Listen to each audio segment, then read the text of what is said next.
We have teamed up with NordVPN again to bring you an exclusive offer. With every purchase of 2 years worth of NordVPN, you get a bonus month. Oh, really? Yeah. All you've got to do is use discount code Blokes. So it's nordvpn.com/Blokes. VPNs are great. I actually use NordVPN all the time. Yeah, absolutely brilliant. Yeah, and it's everywhere, isn't it? It's got over 5,000 servers, ultra-fast servers worldwide. Yep. In about 60 countries, I think, as well. So no matter where you go in the world, you can just get it anywhere. It's absolutely brilliant. Yeah, Office Bloke Daz, you may notice, is missing, and it's because he is abroad and he's actually in need of a VPN so he can look at all the naughty videos that he'd look at when he's at home. Well, he can get the deal through Office Blokes, and he can get that free month as well, can't he? Yeah, there you go. Brilliant. And NordVPN is not just a VPN.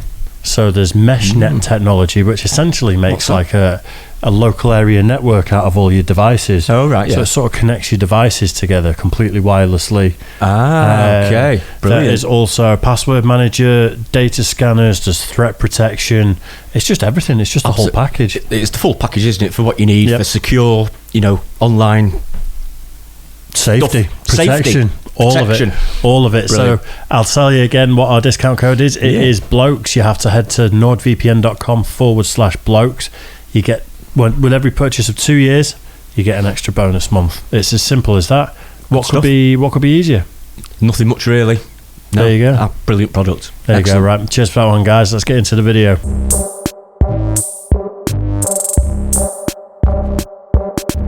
Hi guys, welcome to Office Blokes React. I'm Office Bloke Dave. I'm Office Bloke Mike. Together we are two of the Office Blokes. Yeah. Unfortunately, Office Bloke Daz has had to go abroad to handle some business for a couple of days. First time verdict call that. Yep. Some business being absolutely destroying his liver with copious amounts of alcohol. Yeah, copious amounts of alcohol in the sun. Brits abroad. About 30 or 40 of them, is there? There's quite a lot, I think. Yeah, big birthday party. I feel bad for whatever hotel they're all He won't be in the sun, he'll be in the shade. Don't worry about that. In a bar somewhere. Yeah, fair play. For a whole weekend. 4 bottles of wine in by this point. Nah, absolutely, yeah. Would be that 5:30 this morning. Yeah, Daz is gone for a long weekend in the sun. So as simple as that, he'll be back next week. Yeah, he will.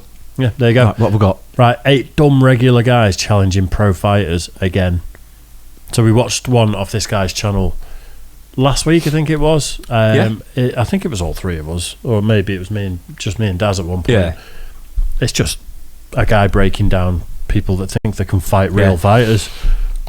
We saw something similar in that martial arts one, didn't we? Yeah, the fake masters. The fake masters where they thought they were really good, they'd do all the moves, but in general they just couldn't do it at all, could they? Yeah. I think some of these guys have probably got the same mentality. They've probably seen load of fight movies and boxing and think, I can do that, but there's a lot more to it. Everyone thinks they can fight when they're drunk, and they're angry and things like that, and it's like, let's go, and then you actually look at it and against someone who's actually trained and knows what they're doing. Not that any of us are. Well, thanks very much. Well, you did you do judo? I did a karate, open combat system, and oh wow, and taekwondo. I didn't realise you did it. I thought you just did judo for some reason. No, it's karate and taekwondo I did. Wow, so there you go. One of us is actually trained and a deadly weapon. You've heard it first. Nearly a black belt as well in karate. Really? I was one off. Yeah. Wow. Yeah, I was training for it, but unfortunately at the time I wanted to play football as well. Yeah. We were saving up for a mortgage at the time, so I couldn't do both. I didn't have enough time because there's a lot more training involved. Wow. So it's a bit unfortunate that, but yeah. Right, well, we're going to retitle this video Almost Karate Black Belt Reviews 8 Dumb Regular Guys. I should have just said black belt, shouldn't I? I was nearly there anyway. No one was going to fact check you. Exactly. Let's do it then. 8 dumb regular guys challenging pro fighters again. Yeah. Fake tough guys challenging pro fighters. Have you ever watched a professional fighter in action and thought to yourself, yeah, that actually looks like the easiest thing ever, and then acted upon that thought? Probably not. Because fighting is hard, and the athletes, though mostly nice, are terrifying. Not everyone has been able to stop themselves, though. Here's a list of fake tough guys challenging pro fighters. Lorenzo Trevino takes on a street fighter. The difference between a great street fighter and a decently trained martial artist is night and day. Street fights are typically a matter of who sucks at fighting less, whereas any level of martial arts competition will see legitimate skills being tested. Enter Lorenzo Trevino. an undefeated martial artist and very skilled boxer representing Indiana. Posted on Trevino's YouTube channel is a video of him taking on a challenger that allegedly is a winning street fighter. Per Lorenzo, this man and girlfriend have been calling him out for some time now. Eventually, enough was enough. Like any coach will instruct an athlete to do, Trevino brought the action into the gym where it's more controlled, much safer, and the chance of breaking any laws is mitigated. If you can't already tell which is the skilled fighter and which isn't, Lorenzo Trevino is the fighter sporting the gray sweatpants. As soon as the action began, Trevino showed the difference between street skill and gym skill. His straight shots were landing at will, and his opponent's guard was almost completely useless. Everything with the street fighter's technique was fundamentally wrong. His chin's up when he throws, his shots lacked any technique, and he'd lose his footing anytime he attempted to land a flurry. Trevino showed off some very sharp hands and matador-like footwork. Lorenzo even gave this street fighter the Conor McGregor emote. He landed heavy to the head and ripped the body super well. The street fighter hung in there much longer than many untrained fighters would, so there's some credit to be given there. However, toughness alone doesn't win fights, and the street fighter tasted defeat and was knocked down with an overhand right. You think this street fighting tough guy learned his lesson? He was absolutely mullered there, wasn't he? He was absolutely battered. That little... It's just no technique. It was like, oh, man. Yeah. I think, maybe that guy has had street fights, and like he alluded to, a lot of the time street fights is just who's the worst at fighting. Yeah, and if you go forward like that, they do that. It's just throwing haymakers, aren't they? If they get lucky with a punch, then you can do it, but most street fights are over relatively quickly as well, aren't they? It's not like you go for a few rounds. It's like a lot of it's surprise attacks and things like that. And it lasts 5 or 10 seconds. Yeah, normally one good shot, especially if people have been drinking, it's all over. Yeah. So, the amount of times I've just been sat in a bar looking out the window. It definitely in Alty, there's a certain spot which we all know. There's a corner where the bars are all doomed that open there. I was in there a couple of weeks ago, funnily enough, and I used to just sit and watch out of another bar and all the fights spilling out onto the streets on a Friday night. But some of it was just like, some of the guys could fight. Yeah, but they were all like... I'm sure some can. It's scary when you watch a street fight with guys who can actually fight. Yeah, it's pretty brutal, isn't it? It's like, just dangerous. Yeah, of course it's... It's not just idiots pushing and shoving and stuff. No, it can be dangerous. Carlos Condit versus Soldier. The UFC frequently held events for the troops to show support. They'd have certain fight night events for them and would send athletes to different locations to hang out and work out with the people in uniform. Carlos Condit, Michael Bisping, and a few other prominent names in the UFC went to Afghanistan to visit the troops. Chatting turned into rolling, jiu-jitsu sparring, and rolling turned into sparring. There are some unwritten rules to sparring, the most important being what Carlos told the soldier. Hit me as hard as you want to get hit. So the soldier starts things off with a bit of a cheap shot. The soldier throws his right hand at 100% and connects on the natural-born killer, which gave Condit the green light on hitting hard in response. Carlos began piecing this guy up. Body shots, quick hooks to the face, and great movement had this soldier thinking he bit off a bit more than he could chew.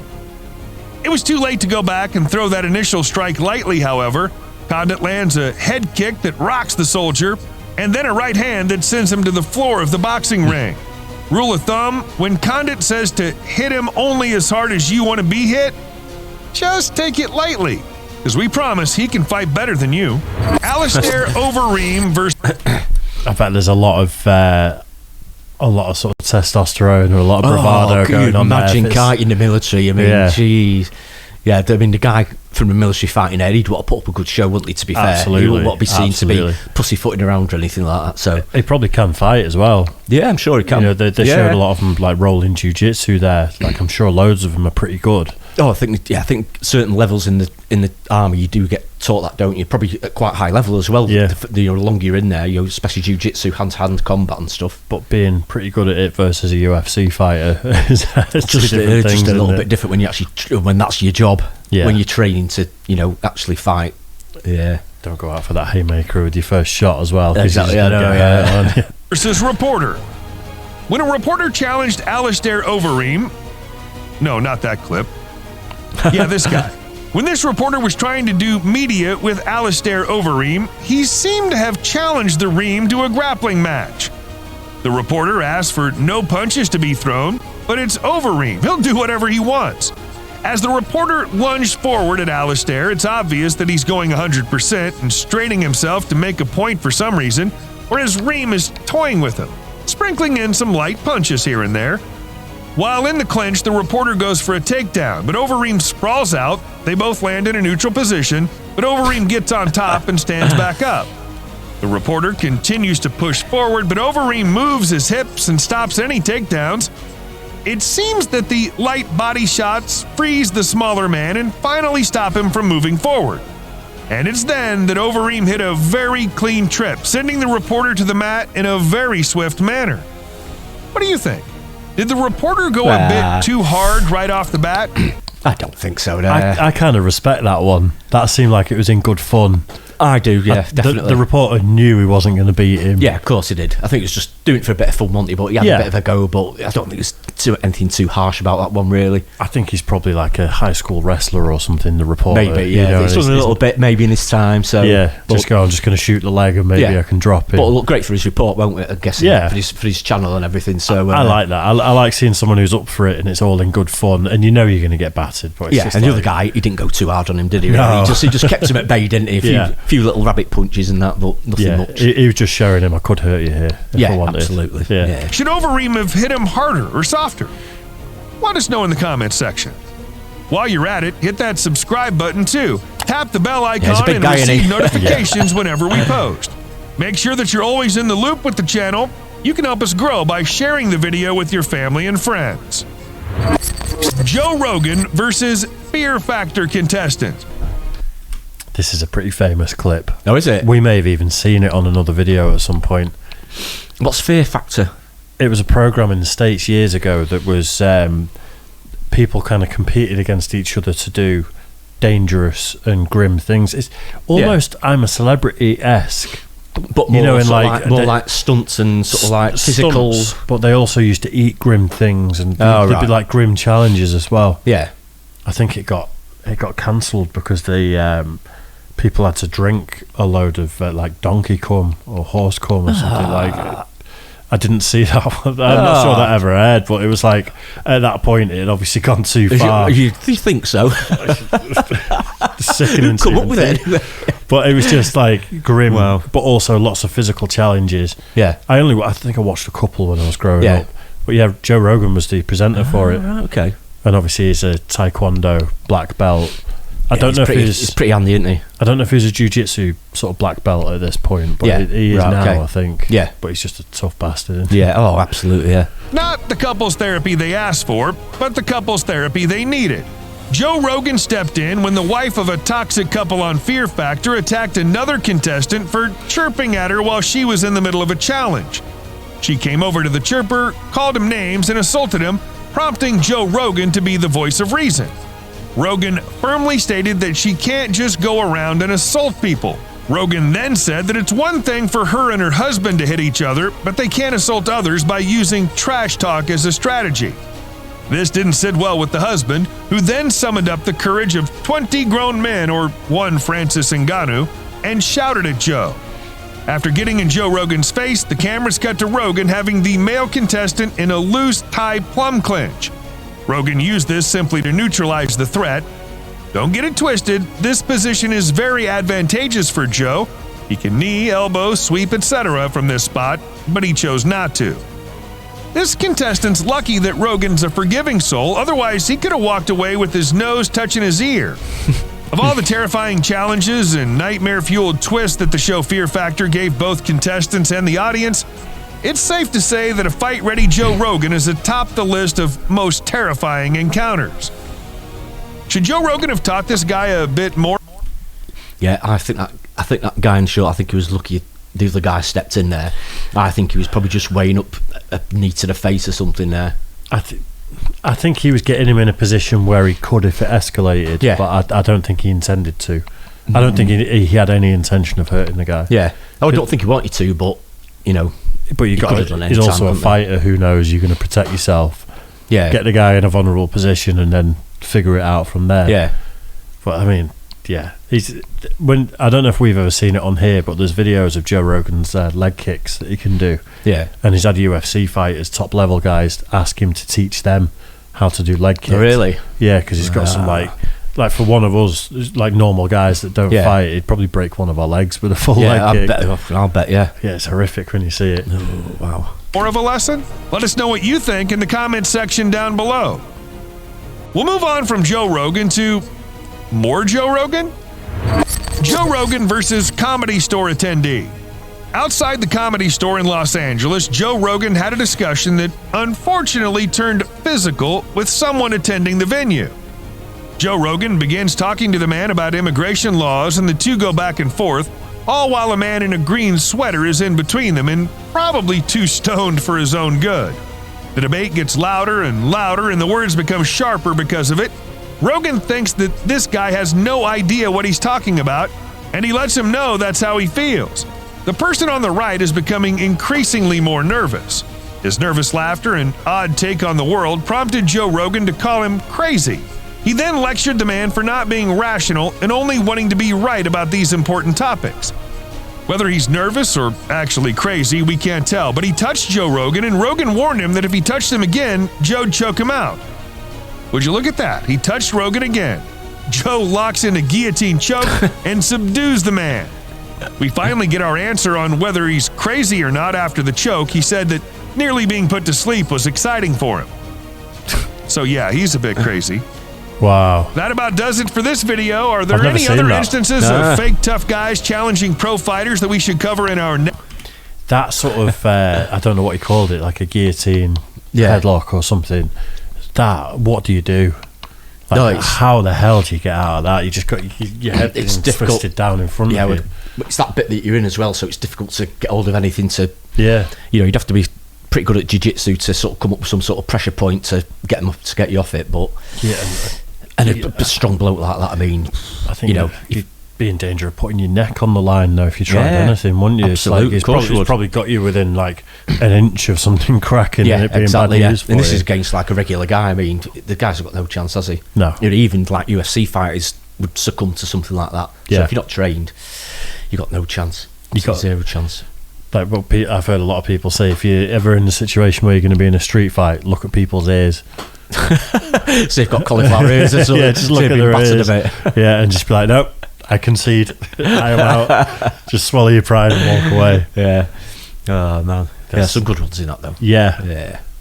I mean, a lot of people may not have known Rogan's background at this point because he wasn't one of the most famous people on the planet. Yeah, I guess so. He's a stand-up comic, but I think his fighting career lasted till he was about 20, something like that. So. Oh, really? That all? Yeah.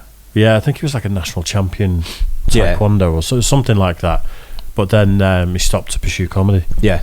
Oh, right, okay. So, I mean, everyone knows him now as being into fight sports and things like that, but this is before the UFC. I presume it's before the UFC anyway.